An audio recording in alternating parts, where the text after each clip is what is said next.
Assalamualaikum warahmatullahi wabarakatuh. Perkenalkan, nama saya Miftahul Hakim dengan NIM 2157000039, program studi Pendidikan Vokasional Kesejahteraan Keluarga jurusan Tata Busana. Dengan dosen pengampu Bapak Agus Ridwan Misbahuddin, SPD MPD, Universitas PGRI Adibuana, Surabaya. Di sini saya akan membahas tentang permasalahan paradigma pendidikan vokasi yang terjadi di Indonesia. Yang pertama, terbatasnya keterlibatan dunia industri. Hal ini dapat menghambat program magang peserta didik dan mahasiswa untuk dapat menguasai berbagai keterampilan. Hal ini juga akan menghambat kualitas pembangunan sumber daya manusia yang berdampak pada perekonomian nasional. Hal ini sesuai dengan survei Bank Dunia 2016 tentang persepsi pasar tenaga kerja. Hanya sepertiga perusahaan menengah yang memberikan pelatihan kepada pekerja. Dengan demikian, sudah jelas agar link and match berjalan dengan baik, perlu adanya payung hukum yang kuat serta memberi reward kepada perusahaan yang bersedia memberikan pelatihan kepada peserta didik dan mahasiswa dari sekolah vokasi.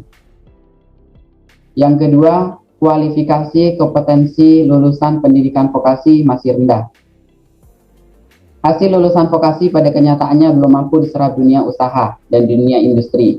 Hal ini disebabkan beberapa faktor, yakni kurikulum pendidikan vokasi belum sesuai dengan dunia usaha dan dunia industri. Kemampuan guru, dosen, atau instruktur masih sebatas pada teori.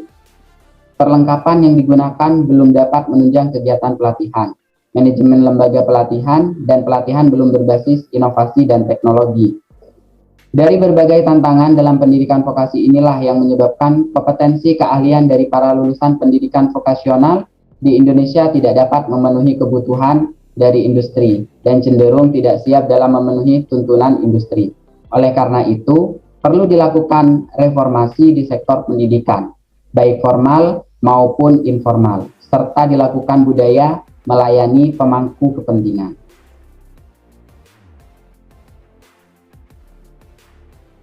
Yang ketiga, kompetensi SDM, dosen, guru, atau instruktur belum sesuai dengan kebutuhan industri. Guru merupakan salah satu komponen dalam sistem pendidikan yang peranannya sangat penting. Guru dapat dikatakan sebagai penggerak proses pembelajaran, khususnya yang terjadi di ruang lingkup sekolah.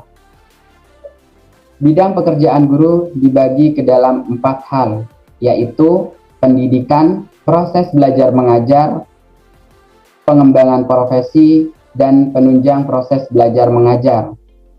Bertolak dari hal tersebut, guru dianggap sebagai salah satu aspek penting dalam pendidikan, karena guru dianggap sangat berperan dalam menentukan mutu pendidikan.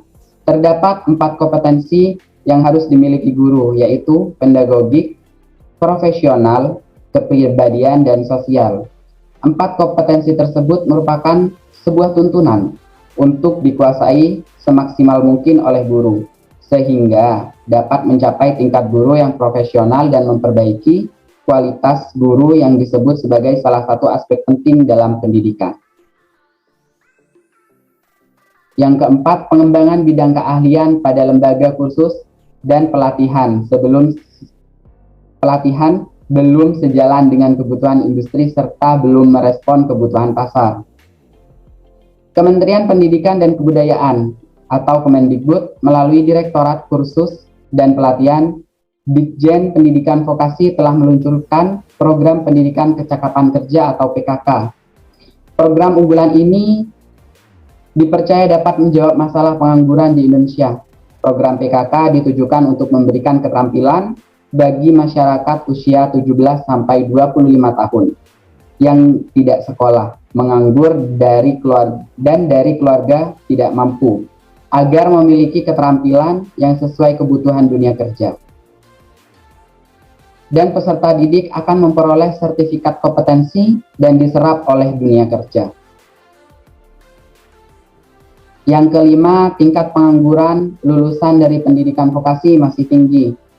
Tingkat pengangguran di Indonesia masih terus bertambah. Jumlah pengangguran di Indonesia justru didominasi oleh orang yang berpendidikan tinggi. Tentunya, hal ini menjadi pekerjaan rumah bagi Menaker untuk mengupayakan peningkatan kompetensi sumber daya manusia atau SDM dengan cara pelatihan dan meningkatkan pendidikan.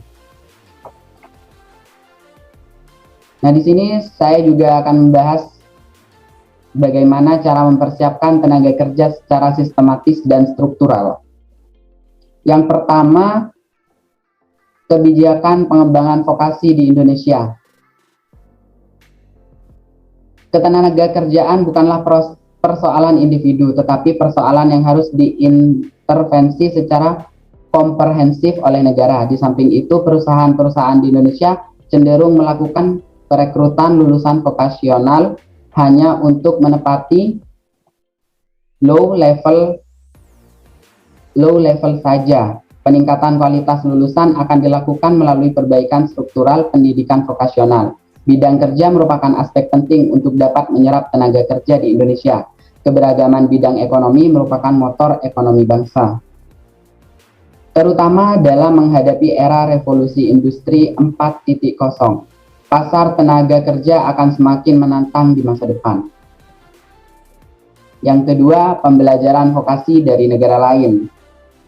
Nah, yang pertama, sistem Technical and Vocational Education and Training oleh negara Inggris.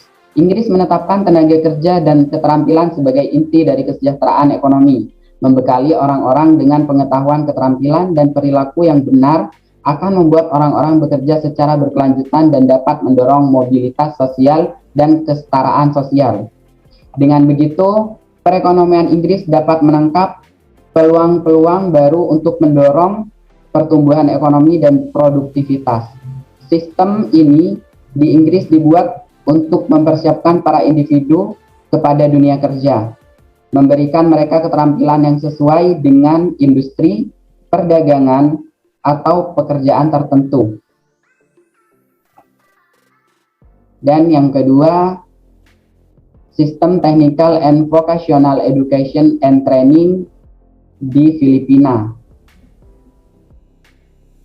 Filipina memiliki sistem pendidikan yang mencangkup pendidikan formal dan pendidikan non-formal. Model pendidikan Filipina hampir mendekati model pendidikan di Amerika Serikat, tetapi terdapat perbedaan pada jumlah tahun pendidikan dasar, di mana negara-negara lain biasanya 12 tahun.